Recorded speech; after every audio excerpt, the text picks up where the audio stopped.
Hello दोस्तों, स्वागत है आपका हमारे चैनल पर, जहां हम आपको किताबों का ज्ञान सरल और रोचक तरीके से पहुंचाते हैं। आज हम आपके लिए लेकर आए हैं एक ऐसी किताब की कहानी जिसने लाखों लोगों की सोच और जिंदगी को बदल दिया है। हम बात कर रहे हैं रॉबर्ट कियोसाकी की बेस्ट सेलर किताब रिच डैड पुअर डैड की। ये किताब आपको पैसे की समझ, फाइनेंशियल एजुकेशन और अमीर बनने की मानसिकता को गहराई से समझने का मौका देती है। इसमें दो डैड्स की कहानियां हैं, एक अमीर डैड और दूसरे गरीब डैड। दोनों के विचार और फैसले किस तरह से उनकी आर्थिक स्थिति को प्रभावित करते हैं, यही इस किताब का मुख्य संदेश है। इस वीडियो में हम आपको रिच डैड पुअर डैड के 6 सबक, सबसे जरूरी सिद्धांत और प्रेरणादायक कहानियों को हिंदी में सरल शब्दों में समझाने जा रहे हैं। अगर आप अपनी आर्थिक जिंदगी को बेहतर बनाना चाहते हैं तो ये वीडियो आपके लिए एक गाइड की तरह काम करेगा। इसमें आप जानेंगे कि पैसा आपके लिए कैसे काम कर सकता है, संपत्ति और कर्ज में फर्क क्या होता है, क्यों फाइनेंशियल एजुकेशन आपके स्कूल के सिलेबस से ज्यादा जरूरी है और अमीर लोग अपनी सोच से कैसे अमीर बनते हैं। यदि आपको वीडियो पसंद आए तो इसे लाइक और शेयर करें और हमारे चैनल को सब्सक्राइब करना ना भूलें, क्योंकि हमारा लक्ष्य है कि हम आपको वो ज्ञान दें जो आपकी जिंदगी को एक नई दिशा दे सके। चलिए अब बिना देरी के शुरू करते हैं इस अद्भुत सफर को और जानते हैं कि रॉबर्ट कियोसाकी की इस महान किताब ने हमें क्या सिखाया है। तो बात ऐसी है कि रॉबर्ट कियोसाकी, जो कि इस किताब के लेखक हैं, उनके 2 पिता थे। उनके एक पिता जो कि पढ़े लिखे और PhD होल्डर थे, मगर जिंदगी भर गरीबी रहे और गरीबी में ही मरे, इसीलिए ना रॉबर्ट उन्हें पुअर डैड कहते थे। वहीं उनके दूसरे पिता बहुत पढ़े लिखे तो नहीं थे, लेकिन काफी अमीर थे, इसीलिए रॉबर्ट उन्हें रिच डैड बुलाते थे। तो अब ये सोचने की बात है कि किसी भी इंसान के एक ही वक्त में 2 पिता कैसे हो सकते हैं। तो इसका जवाब यही है कि उनके गरीब पिता यानी कि रियल पिता का एक ही सपना था कि रॉबर्ट खूब मेहनत से पढ़ाई करने के बाद किसी बड़ी सी कंपनी में नौकरी करके अपने भविष्य को सुरक्षित कर ले। मगर रॉबर्ट के दूसरे पिता जो कि अमीर थे, वो एक्चुअली में रॉबर्ट के दोस्त माइक के पिता थे और वो चाहते थे कि रॉबर्ट अपनी जिंदगी में कुछ चैलेंजेस को ले, क्योंकि सारे सबक सिर्फ स्कूल में ही नहीं सीखे जाते। कुछ सबक ऐसे होते हैं जिन्हें इंसान अपनी जिंदगी के तजुर्बों से ही सीखता है। तो स्कूली पढ़ाई सिर्फ आपको अच्छे ग्रेड्स तो दिला सकती है, लेकिन जिंदगी की पढ़ाई बहुत कुछ सिखाती है।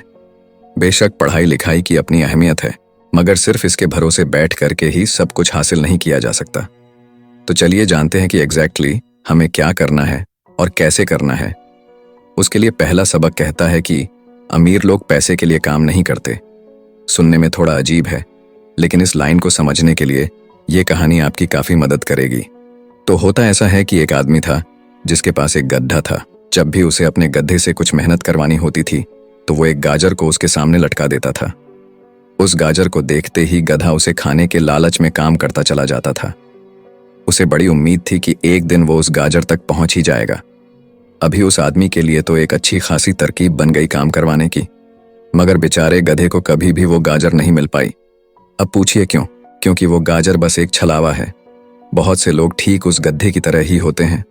वो मेहनत पर मेहनत के लिए चले जाते हैं, इस उम्मीद में कि एक दिन वो अमीर बन जाएंगे, मगर पैसा उनके लिए महज एक सपना बन के रह जाता है। इस सपने के पीछे भागने से आप उस तक कभी नहीं पहुंच सकते। तो पैसे के लिए काम करने की बजाय पैसे को अपने लिए काम करने दीजिए। जब आप अमीर बनना चाहते हैं तो सिर्फ पैसे कमाने के लिए काम ना करें, क्योंकि जिस तरीके से हम अमीर बनने की राह में कदम बढ़ाते हैं, हमारा डर और लालच हम पर हावी होने लगता है कि कहीं हम गरीब के गरीब ही ना रह जाएं। बस इसी डर से हम और ज्यादा मेहनत करने में जुट जाते हैं। फिर हमारा लालच हम पर हावी होने लगता है। हम उन सारी खूबसूरत चीजों की कल्पना करने लगते हैं जो पैसे से हासिल की जा सकती हैं। अब यही डर और लालच हमें ऐसे चक्कर में उलझा देता है जो कि कभी भी खत्म नहीं होता। तो हम अब और मेहनत करते हैं कि और ज्यादा कमा सके, और फिर हमारा खर्च भी उसी हिसाब से बढ़ने लगता है। तो इसी को अमीर डैड राइट रेस कहते हैं। अब इसका नतीजा ये हुआ कि हम पैसे कमाने के लिए हद से ज्यादा मेहनत करते हैं, खर्च करते हैं, और ये एक ट्रैप है, यानी कि ये एक जाल है।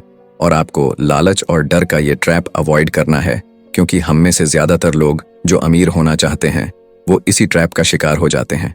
तो पैसे के पीछे मत भागिए, बल्कि पैसे को अपने पीछे भागने के लिए मजबूर कर दीजिए। आपकी नौकरी लगी है तो आप काम पर यह सोच करके मत जाइए कि हर महीने आपको एक पे चेक लेना है, क्योंकि वो पे चेक आपके सारे बिल्स मुश्किल से ही भर पाता है। वैसे ये हर महीने की कहानी बन जाती है, फिर तंग आकर के आप कोई दूसरी नौकरी ढूंढ करके और ज्यादा मेहनत करने लगते हैं, लेकिन तब भी आप पैसे के लिए ही काम कर रहे होते हैं और यही वजह है कि आप कभी भी अमीर नहीं बन पाते। सच का सामना कीजिए, आपकी जवाबदेही खुद के लिए है, ना कि दूसरों के लिए। तो आपके जो भी सवाल है वो आप खुद से पूछिए, क्योंकि उनका जवाब सिर्फ आपके ही पास है। क्या आप सिर्फ इसलिए काम कर रहे हैं कि आपकी जिंदगी में सिक्योरिटी रहे, एक ऐसी नौकरी जहां से आपको निकाले जाने का कोई डर ना हो, या फिर आप सिर्फ 2 पैसे कमाने के लिए काम करते हैं और आपको लगता है कि एक दिन आप इस तरीके से अमीर हो जाएंगे? क्या बस यही आपको सेटिस्फाई करने के लिए काफी है? अगर आपका जवाब हाँ है, तो मुझे आपकी सोच पर बड़ा अफसोस है, क्योंकि आपने जो अमीर बनने का सपना देखा है ना, वो कभी पूरा नहीं होने वाला। आप हमेशा गरीबी में ही जिएंगे।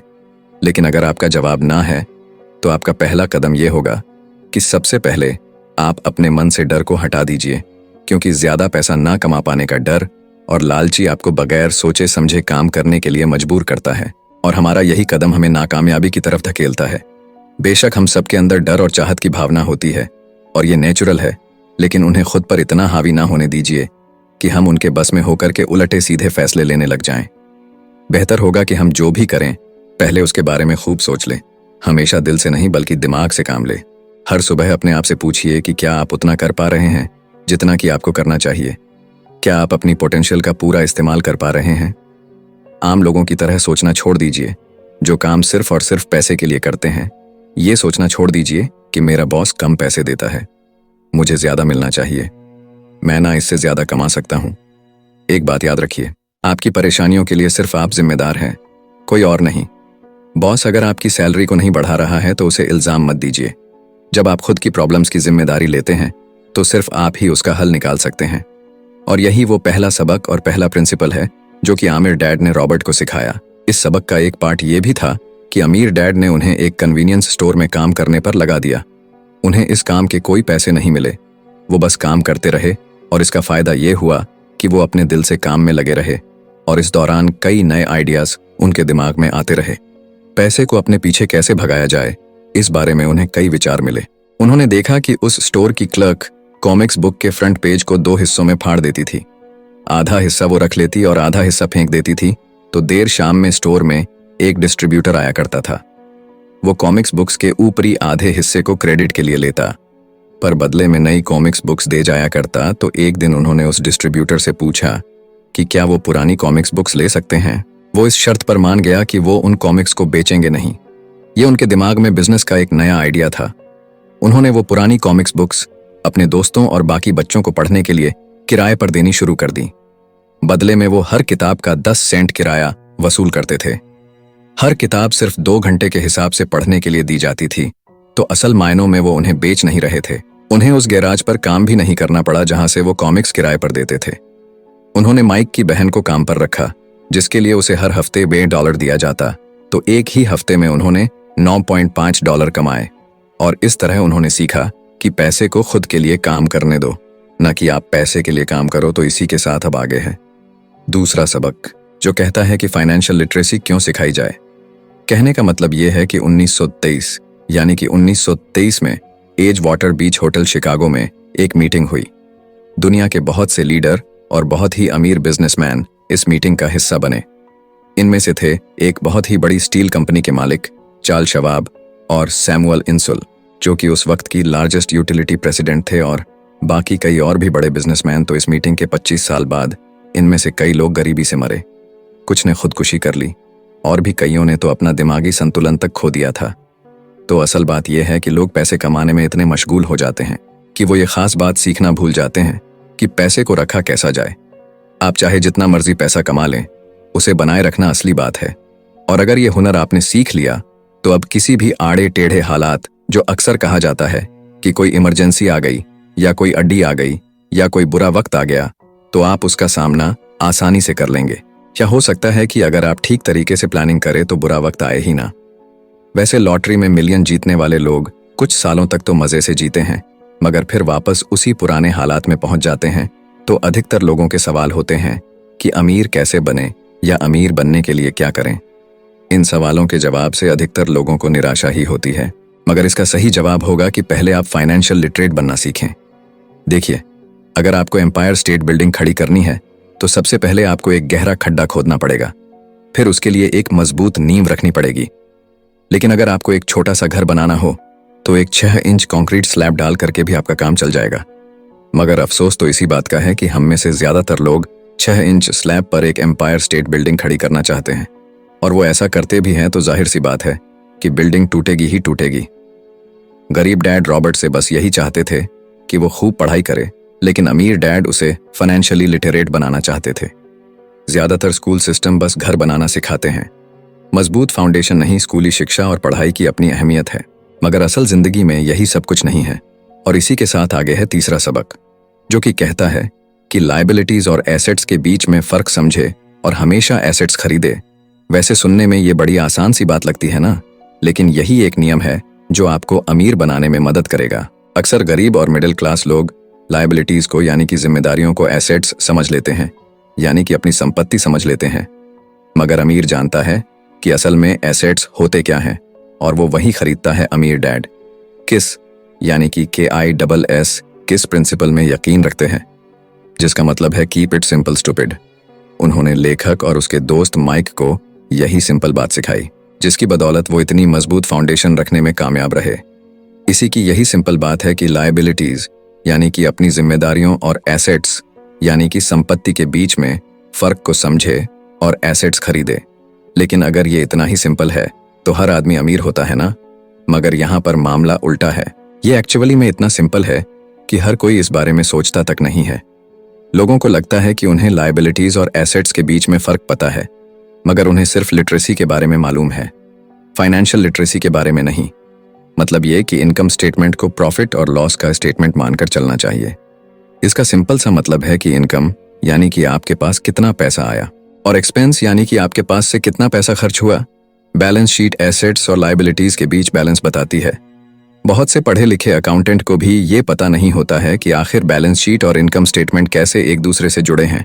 और अगर हम इस बात को समझना चाहें तो एसेट्स वो चीजें होती हैं जो आपके लिए पैसे कमाने का काम करती हैं। मान लीजिए आप कोई घर खरीद करके उसे किराए पर देते हैं, तो उसी किराए से आप वो लोन भी चुका सकते हैं जो आपने घर खरीदने के लिए लिया था। अब घर भी आपका हुआ और उससे मिलने वाला किराया भी।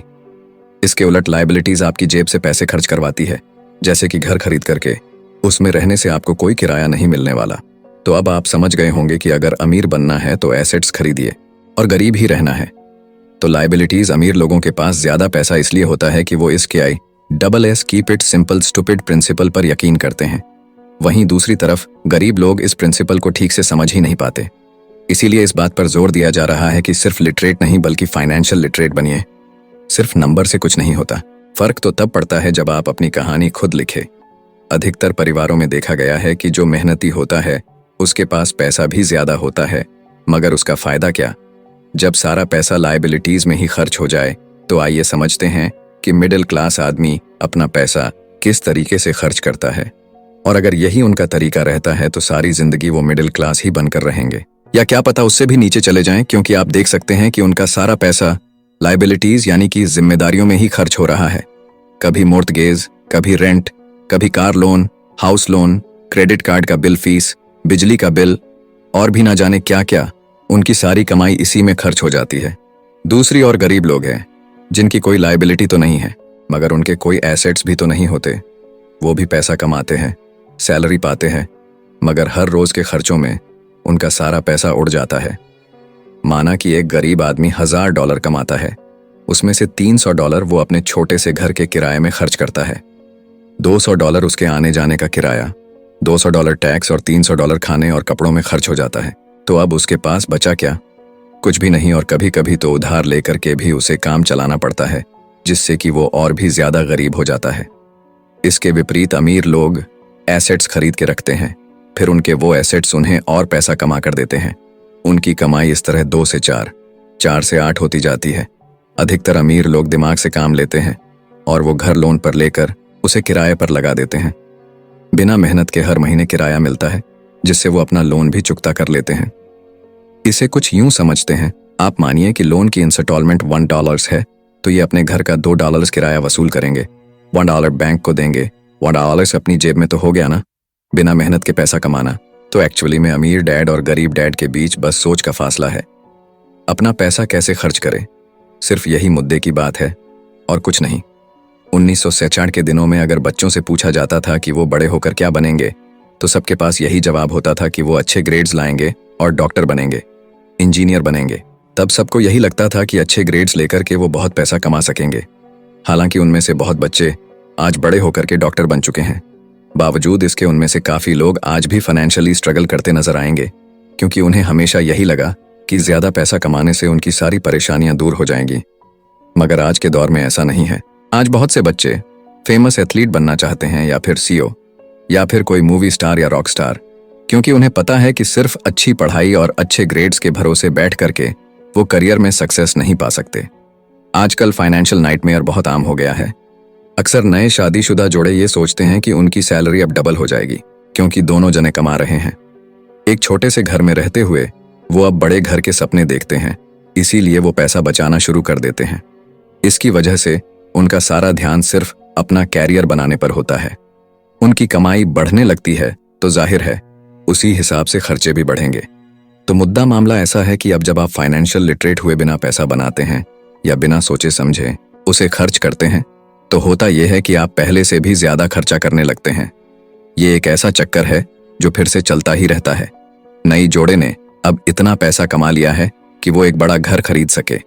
उन्हें तो यही लगेगा कि वो अब थोड़े अमीर हो गए हैं, मगर असलियत तो ये है कि बड़े घर के साथ उन्होंने नई लायबिलिटीज भी खरीद ली है। उनके कैश फ्लो में अब प्रॉपर्टी टैक्स का खर्च बढ़ गया है। अब उन्हें एक नई गाड़ी भी चाहिए, फर्नीचर भी चाहिए, सब कुछ नया। उनकी लायबिलिटीज बढ़ती ही चली जा रही है और ज्यादातर होता यही है कि इनकम के साथ साथ खर्चे भी बढ़ने लगते हैं। फिर एक दिन अचानक इस सच्चाई का खुलासा होता है, मगर तब तक हम इस राइट रेस में बुरे तरीके से फंस चुके होते हैं। फिर ऐसे ही लोग हमारे लेखक रॉबर्ट के पास आकर के पूछते हैं कि अमीर कैसे बना जाए। अब यही सवाल तो मुसीबत की जड़ है, क्योंकि सबको लगता है कि पैसा ही हर चीज का इलाज है। ये मानना ही एक बड़ी गलती है। उनकी समस्या ये नहीं है कि वो ज्यादा पैसा नहीं कमा रहे, बल्कि ये है कि जो कुछ उनके पास है उसे हैंडल कैसे करें। वैसे एक कहावत है जो यहाँ पर लागू होती है, जब तुम खुद को एक गहरे गड्ढे में पांव तो और खोदना छोड़ दो। क्योंकि ज्यादातर लोग पब्लिक स्पीकिंग से घबराते हैं। मनोचिकित्सक यानी कि साइकेट्रिस्ट का मानना है कि लोग इसलिए घबराते हैं क्योंकि उन्हें रिजेक्शन का डर होता है, औरों से अलग होने का डर होता है। लोग हमारे बारे में क्या सोचेंगे या हम पर वो कहीं हंसेंगे तो नहीं, बस यही सोचकर कि ज्यादातर लोग पब्लिक स्पीकिंग से दूर भागते हैं। वो वही करना पसंद करते हैं जो सब कर रहे होते हैं। ऐसे लोग खुद को भीड़ का हिस्सा बना करके संतुष्ट हो जाते हैं। आपका घर आपका सबसे बड़ा एसेट है, लोन लीजिए। अरे अब तो प्रमोशन हो गया है, अब तो सैलरी बढ़ गई है, तो नया घर तो ले ही लो।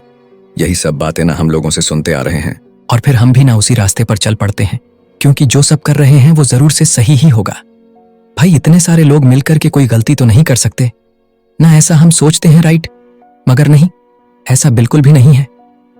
अमीर डैड ने कहा था कि जापानीज लोग 3 चीजों की ताकत जानते थे, तलवार, कीमती जवाहरात और शीशा। तलवार बाजुओं की ताकत का प्रतीक है, कीमती जवाहरात पैसे की ताकत का, और शीशा खुद के अंदर छुपी हुई ताकत को दिखाता है, और वही हमारी सबसे बड़ी ताकत है। जब आप खुद को जानते हैं शीशे के सामने, अगर आप खुद से सवाल पूछ सकते हैं कि मैं सही हूं या मुझे भी भीड़ का हिस्सा बनकर रहना चाहिए, तो जो जवाब आपको मिलेगा बस वही आपकी असली ताकत है। तो गरीब और मिडिल क्लास खुद को पैसे का गुलाम बनने देते हैं, इसीलिए वो कभी भी अमीर नहीं बन पाते। 16 साल के रॉबर्ट और माइक अमीर डैड के साथ हर उस मीटिंग में जाया करते थे जो वो अपने अकाउंटेंट, मैनेजर्स, इन्वेस्टर और एम्प्लॉयज के साथ रखा करते।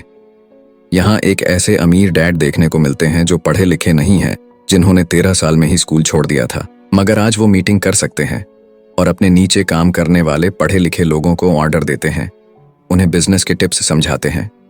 एक ऐसा इंसान जो भीड़ का हिस्सा नहीं बना, जिसने रिस्क लिया और जिसने लोगों की परवाह नहीं की, जिससे ये डर नहीं था कि लोग उसके बारे में क्या सोचेंगे। इन मीटिंग्स का नतीजा ये हुआ कि लेखक और उनका दोस्त दोनों स्कूली पढ़ाई में मन नहीं लगा पाए। जब भी उनकी टीचर कोई काम देती थी, उन्हें रूल्स के हिसाब से करना होता था, तो उन्हें एहसास हुआ कि स्कूली पढ़ाई किस तरीके से बच्चों की प्रतिभा को निखरने नहीं देती, उसे दबा देती है।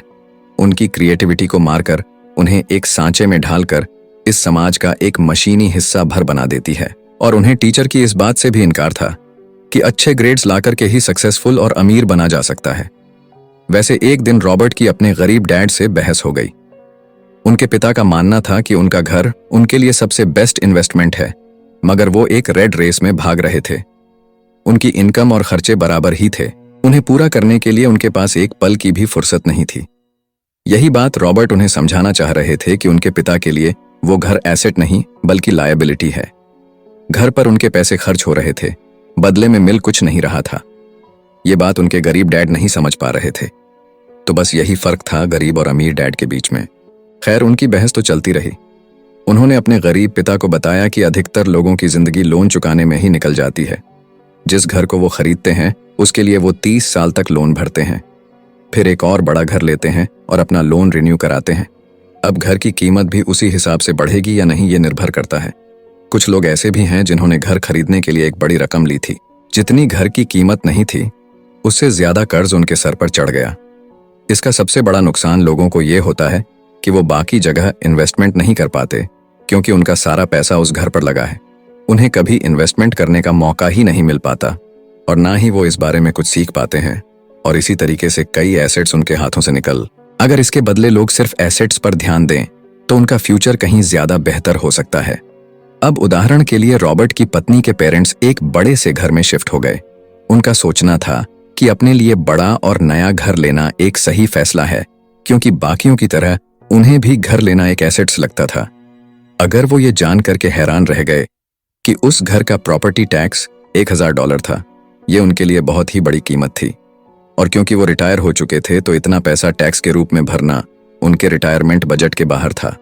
बेशक हम ये नहीं कह रहे कि आप एक नया घर ना लें, बल्कि हम समझाना चाहते हैं कि जितने पैसे से आप एक बड़ा घर लेंगे उतने पैसे आप किसी एसेट में इन्वेस्ट करें तो बेहतर होगा। आपका एसेट आपके लिए कमाई करेगा और कुछ ही समय के बाद आपके पास इतना पैसा होगा कि आप आसानी से मनपसंद घर ले पाएंगे, और वो भी बिना किसी लोन के। तो अब सवाल ये है कि अमीर और ज्यादा अमीर क्यों होते रहते हैं, वही मिडिल क्लास आगे क्यों नहीं बढ़ पाते? इसके पीछे भी ना एक वजह है, और कारण एकदम सिंपल है।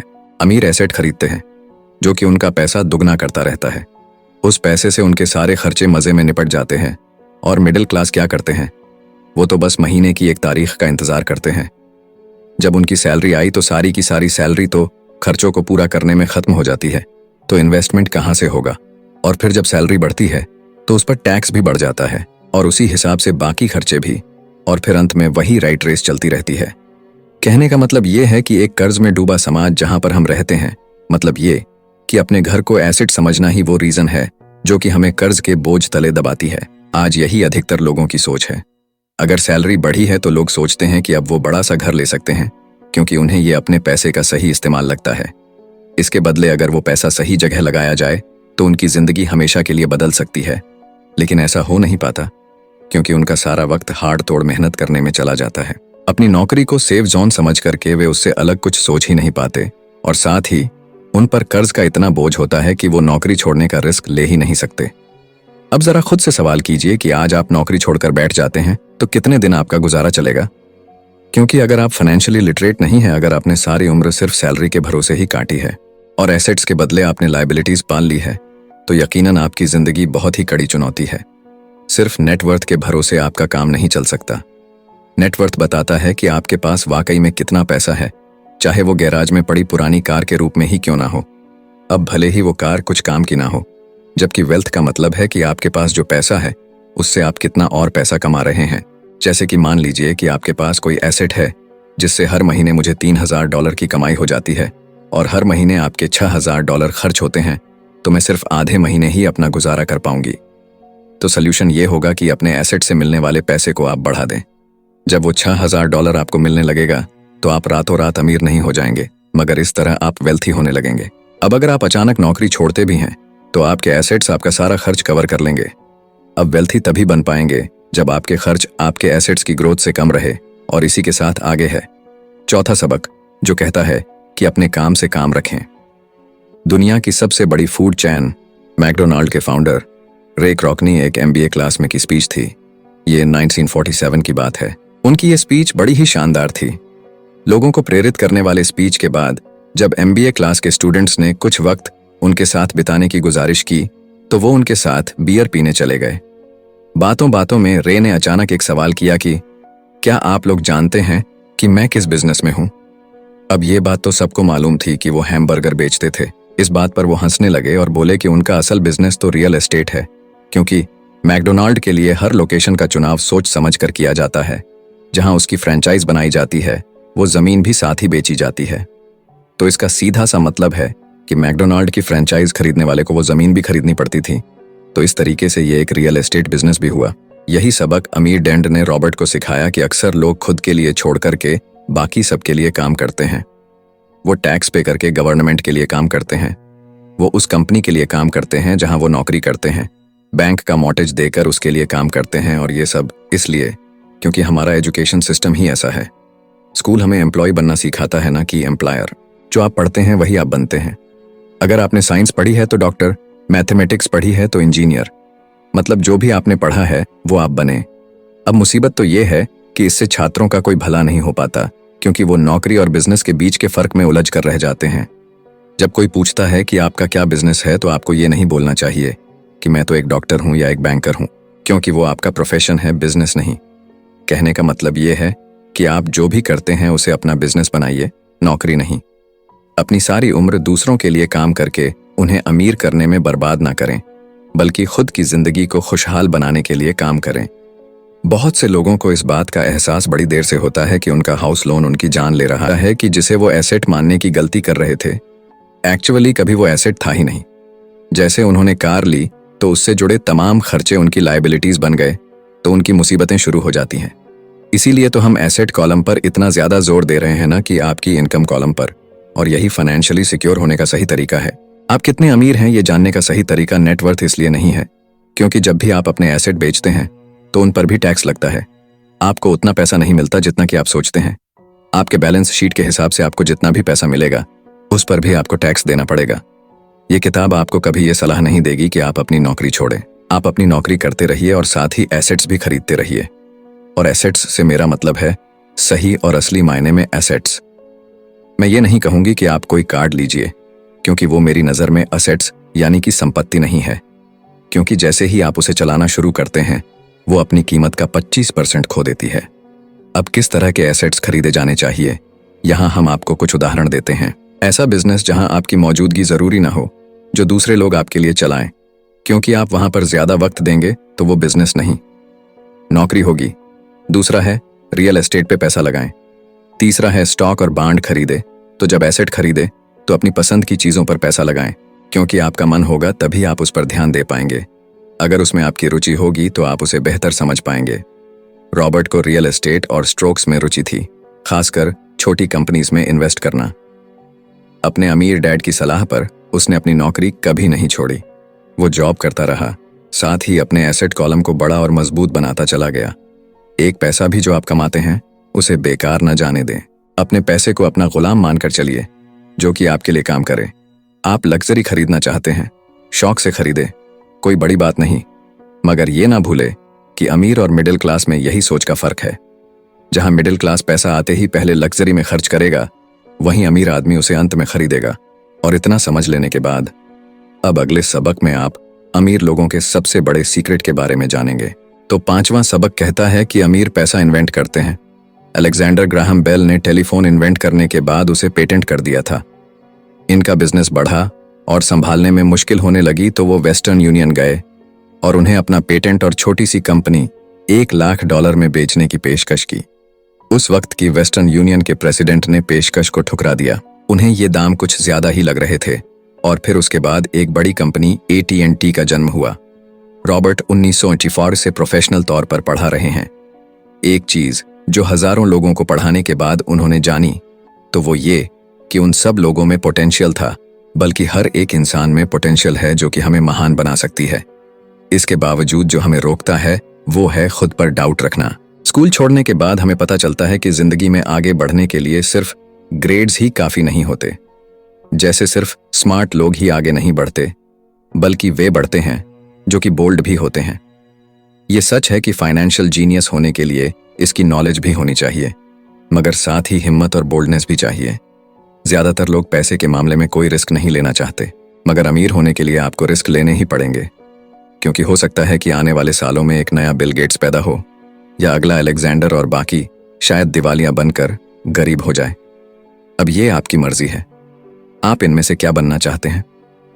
अगर आप अपना फाइनेंशियल IQ बढ़ाते हैं तो बहुत कुछ हासिल कर सकते हैं, और अगर नहीं तो आने वाले साल और भी डरावने हो सकते हैं, क्योंकि हर पुराना जाता है तो नया आता है। तो जो आज है वही सबसे खुशहाल वक्त है। आज के दौर में लोग ज्यादा फाइनेंशियली स्ट्रगल कर रहे हैं क्योंकि उनकी सोच अभी भी पुरानी है। फिर वे अपनी गलती ना मानकर या तो अपने बॉस को इल्जाम देंगे या नई टेक्नोलॉजी को। जो कभी कल के दौर में एसेट था वही आज लायबिलिटी बन चुका है, तो आपको अपडेट रहने की जरूरत है। रॉबर्ट ने एक गेम डिजाइन किया जिसे वो कींच फ्लो कहते हैं। ये लोगों को सिखाता है कि पैसा कैसे काम करता है, अमीर बनने की राह क्या है और राइट रेस से बाहर कैसे निकले। ये सारी चीजें इस गेम से समझाने की कोशिश की गई है। एक दिन एक औरत आई। गेम खेलने के दौरान उसने एक बोर्ड कार्ड जीता, जिसका मतलब था कि उसने उस गेम में एक बोर्ड जीती। वो औरत बड़ी खुश हुई, मगर जब उसे पता चला कि वोट लेने के लिए तो उसे एक बड़ी रकम टैक्स भरनी होगी, तो उसकी खुशी गायब हो गई। वो वोट उसके लिए अब एसेट नहीं बल्कि लायबिलिटी बन गई। उसे पता चला कि ऐसे तो ये वोट उसकी जान ही ले लेगी। उसे ये आइडिया समझ में ही नहीं आया और रिफंड की मांग की। उसे उसके पैसे वापस मिल गए और वो चली गई। मगर बाद में उसने फोन करके बताया कि उसे अब गेम का आइडिया कुछ समझ में आने लगा था। वो उस गेम से अपनी लाइफ को जोड़ करके देख पा रही थी। पैसा कैसे काम करता है, इस बात को समझ ना पाने की वजह से उसका गुस्सा जायज था। हम भी अक्सर यही करते हैं। जो बात हमारी समझ से परे होती है उस पर गुस्सा आता है और हम जिंदगी की हर परेशानी के लिए उसे ब्लामे करना शुरू कर देते हैं। मगर अगर ठंडे दिमाग से सोचे तो ये तरीका एकदम गलत होगा। बेहतर होगा कि हम उन्हें समझने की कोशिश करें तो गेम ऑफ लाइफ जीत सकते हैं। बहुत से लोग केंज फ्लो गेम में खूब पैसा जीतते हैं, फिर उन्हें समझ ही नहीं आता कि उस पैसे का क्या करें, तो वो हैरान होने लगते हैं। इसकी वजह है उनकी पुरानी सोच जो आगे नहीं बढ़ने देती, और फिर वो बाद में सारा पैसा ही हार बैठते हैं। कुछ लोग कहते हैं कि वे हार गए क्योंकि उनके पास सही पत्ते नहीं थे। बहुत से लोग इस तरह जिंदगी में सही मौकों की तलाश में बैठे रहते हैं। कुछ लोग तो सही मौका मिलता भी है तो उसका फायदा नहीं उठा पाते क्योंकि वो कहेंगे कि उनके पास पैसा ही नहीं था। अब कुछ ऐसे भी होते हैं जिन्हें पैसा और मौका दोनों मिले, फिर भी वो कुछ हासिल नहीं कर पाए क्योंकि एक्चुअली में वो समझ ही नहीं पाए कि ये एक अपॉर्चुनिटी है। फाइनेंशियल इंटेलिजेंस का मतलब है कि आप पैसे को लेकर कितने क्रिएटिव हो सकते हैं। अगर आपको मौका मिलता है तो बगैर पैसे के आप क्या करेंगे, और अगर पैसा है मगर मौका नहीं तो उस सूरत में आप क्या करेंगे। ये सब आपकी फाइनेंशियल इंटेलिजेंस पर निर्भर करता है। ज्यादातर लोग इस बात का एक ही सोल्यूशन जानते हैं कि खूब मेहनत करके खूब पैसा कमाया जाए, लेकिन आपको सीखना है कि अपने लिए मौका कैसे पैदा किया जाए, न कि उसके इंतजार में बैठे रहे। सबसे खास बात अमीरों की जो है वो ये है कि उन्हें पता है कि पैसा असली चीज नहीं है। असली चीज है इसका सही मतलब जानना, ये जान लेना कि जो हमें चाहिए वो हम इससे बना सकते हैं। हमारा दिमाग हमारे लिए सबसे बड़ा एसेट होता है। यही हमें सुपर रिच बना सकता है या सुपर पुअर, निर्भर करता है कि हम कैसे इसका इस्तेमाल करें। जो लोग सफल हैं उनके साथ कदम मिलाकर चलना है, तो आपको ये सीखना पड़ेगा कि पैसा बढ़ाने की चाहत को खुद के अंदर कैसे पैदा करें। आपको अपने सबसे बड़े एसेट यानी कि आपके दिमाग को इन्वेस्ट करने की जरूरत है। आपको फाइनेंशियली इंटेलिजेंट होना पड़ेगा। तो आइए इसे हम समझते हैं एक उदाहरण से। 1990 के दशक में एरिजोना और फिनिक्स के आर्थिक हालात बुरे चल रहे थे। वहां के लोगों को हर महीने $100 बचाने की सलाह दी जा रही थी। बुरे वक्त के लिए पैसा बचाने का विचार कुछ हद तक सही भी है, मगर उस पैसे का क्या फायदा जो आप जमा करते जाते हैं। इससे तो अच्छा है कि उनका कुछ हिस्सा इन्वेस्ट किया जाए जो कि आगे चलकर आपको फायदा दे। खैर, बात करते हैं एरिजोना और फिनिक्स के लोगों की जो आर्थिक तंगी झेल रहे थे। ऐसे में इन्वेस्टर को ये एक बढ़िया मौका लगा। लोग जो अपनी प्रॉपर्टी अपने पौने दामों में बेच रहे थे उसे कई इन्वेस्टर्स ने हाथों हाथ खरीद लिया।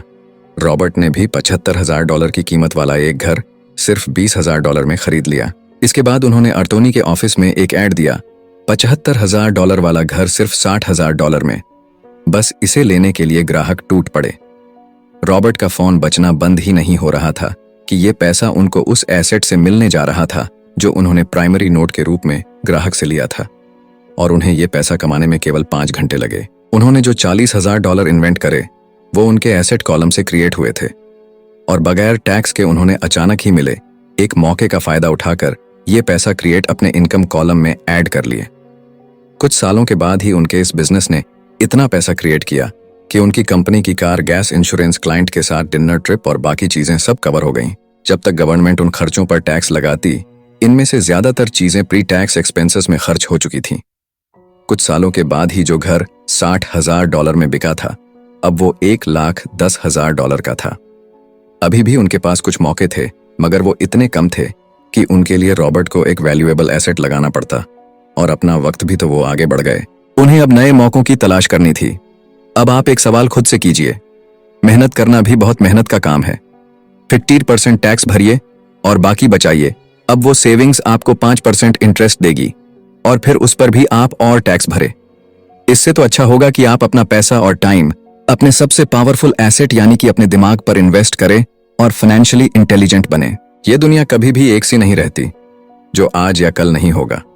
कभी मंदी तो कभी तेजी का दौर चलता रहेगा। वक्त के साथ टेक्नोलॉजी और भी बेहतर होती जाएगी। आज मार्केट ऊपर है तो कल नीचे होगा। खासकर स्टॉक मार्केट तो हर रोज बदलता है, मगर इससे आपको क्या फर्क पड़ेगा? अगर आप फाइनेंशियली इंटेलिजेंट है तो क्योंकि आप तो हर हालात के लिए तैयार रहेंगे। आपको जिंदगी में बेशुमार मौके मिलेंगे जहां पर आप अपनी फाइनेंशियल इंटेलिजेंट का फायदा उठा सकते हैं।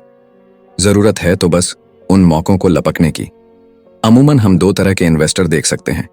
पहले वो जो पैकेज इन्वेस्टमेंट खरीदते हैं, और ये काफी आसान और बगैर झंझट का काम है। दूसरे इन्वेस्टर अपने लिए खुद ही इन्वेस्टमेंट क्रिएट करते हैं। इनको आप प्रोफेशनल भी कह सकते हैं। जितना ये इन्वेस्ट करते हैं उससे कई गुना ज्यादा पैसा बना लेते हैं। अब अगर आप इस तरह के इन्वेस्टर बनना चाहते हैं तो आपको खास तौर पर इन 3 स्किल्स को समझने की जरूरत है। पहली, ऐसी अपॉर्चुनिटी ढूंढिए जो कि बाकी न ढूंढ सके। याद रहे कि आपका दिमाग वो देख सकता है जो बाकियों की आंखें भी नहीं देख पाए। दूसरा है, पैसा बढ़ाइए। जब पैसे की जरूरत पड़े तो मिडिल क्लास केवल बैंक जाता है, मगर दूसरे टाइप के इन्वेस्टर पैसा बढ़ाकर के कैपिटल रेस करते हैं। उन्हें हमेशा बैंक की जरूरत नहीं पड़ती। और आगे ये तीसरा, स्मार्ट लोगों को ऑर्गेनाइज कीजिए। इंटेलिजेंट लोग वो होते हैं जो अपने से ज्यादा स्मार्ट लोगों के साथ मिलकर के काम करते हैं। इसीलिए इन्वेस्ट करने से पहले अपने इन्वेस्टमेंट एडवाइजर को चुनें। मुझे मालूम है कि ये सब आपके लिए कुछ ज्यादा है, मगर इसके रिवॉर्ड्स तो बड़े ही शानदार हैं। जिंदगी में रिस्क बहुत है, लेकिन उन्हें हैंडल करना सीख करके ही आप अमीर बन पाएंगे।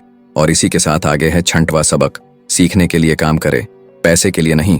तो बात ऐसी है कि एक बार एक जर्नलिस्ट ने रॉबर्ट का इंटरव्यू लिया था। रॉबर्ट उसके आर्टिकल पहले भी पढ़ चुके थे और उस जर्नलिस्ट के लिखने के स्टाइल से बहुत ही प्रभावित थे। इंटरव्यू जब पूरा हुआ तो उस जर्नलिस्ट ने रॉबर्ट को बताया कि वो एक मशहूर लेखिका बनकर उनकी ही तरह एक दिन फेमस होना चाहती है। तो रॉबर्ट ने उनसे पूछा, तो ऐसा क्या है जो उन्हें मशहूर होने से रोक रहा है? इस सवाल के जवाब में उस जर्नलिस्ट ने कहा, उनकी जॉब आगे नहीं बढ़ पा रही है। इस पर रॉबर्ट ने सुझाव दिया कि उस जर्नलिस्ट को कोई सेल्स क्लास ज्वाइन कर लेनी चाहिए। जर्नलिस्ट ने बताया कि उनकी एक दोस्त उन्हें पहले ही ये ऑफर दे चुकी है, मगर उन्हें ये छोटा काम लगता है। वो ये भूल गई थी कि रॉबर्ट खुद कभी सेल्स स्कूल जा चुके थे। तो इस बात का पॉइंट ये है कि अगर आपके पास कोई टैलेंट है जिसके दम पर आप कुछ पैसा कमाना चाहते हैं, तो आपका टैलेंट काफी नहीं होगा, क्योंकि उस टैलेंट को कैसे भुनाया जाए जब तक आप ये बात नहीं जानते, आपका टैलेंट यूं ही बेकार है। जब तक आप उसे लोगों के सामने पेश करने का हुनर नहीं सीख जाते, आप कुछ नहीं कमा सकते। तो बेचने की कला सीखने में कोई शर्म की बात नहीं है। किसी भी सेल्समैन को इसके लिए शर्मिंदा नहीं होना चाहिए। एक तो सबसे बड़ा फर्क अमीर डैड और गरीब डैड के बीच में था, वो ये है कि गरीब डैड हमेशा नौकरी की चिंता करते थे कि जॉब हमेशा सिक्योर रहे, क्योंकि एक सेफ जॉब ही उनके लिए सब कुछ थी, जबकि अमीर डैड हमेशा सिर्फ और सिर्फ कुछ सीखने पर जोर देते थे। अमीर बनने के लिए आपको बहुत कुछ सीखना पड़ेगा। इसके अलग पहलू को देखें तो स्कूल हमें रिवॉर्ड करते हैं किसी एक ही खास चीज में महारत के लिए। इसका एक उदाहरण देखिए, जब डॉक्टर मास्टर की डिग्री लेते हैं तो उसके बाद किसी एक स्पेशल फील्ड में डॉक्टरेट करते हैं, जैसे कि पीडियाट्रिक या कुछ और, मतलब एक छोटे से विषय पर उन्हें बहुत पढ़ना पड़ता है उस फील्ड में महारत के लिए, और यही उनका रिवॉर्ड होता है। ऐसे ही बहुत कुछ जानने के लिए जो थोड़ा बहुत आप सीखते हैं, वो नॉलेज तभी आएगी जब आप अलग अलग कंपनीज के लिए काम करेंगे, दुनिया की अलग अलग चीजों को जाएंगे, चीजें कैसे काम करती है, ये सभी बातें अनुभव करेंगे, तभी आपकी नॉलेज बढ़ेगी। शायद यही वजह थी कि अमीर डैड छोटे रॉबर्ट और माइक को अपने साथ लेकर जाते थे जब वे अपने डॉक्टर, अकाउंटेंट्स, लॉयर या किसी प्रोफेशनल से मिलने जाते। जब रॉबर्ट ने मैरिन कॉर्प्स ज्वाइन करने के लिए अपनी हाई पेइंग जॉब छोड़ी, तो उसके गरीब मगर पढ़े लिखे पिता समझ नहीं पा रहे थे कि रॉबर्ट ने ऐसी शानदार नौकरी क्यों छोड़ी। वे गलत तरह से इस फैसले से सख्त निराश हुए।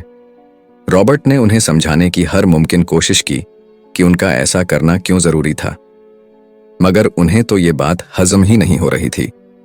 रॉबर्ट ने उन्हें कहा कि वो सीखना चाहते हैं कि खुले आसमान में कैसे उड़े। उन्हें जानना था कि वर्कर्स की टीम को कैसे हैंडल किया जाए। किसी भी कंपनी को अपने बलबूते पर चलाना कितना मुश्किल काम है। रॉबर्ट ये सब सीखना चाहते थे। वियतनाम से लौटने के बाद रॉबर्ट ने अपनी जॉब से रिजाइन कर दिया और जेरोक्स कॉर्प्स को ज्वाइन कर लिया।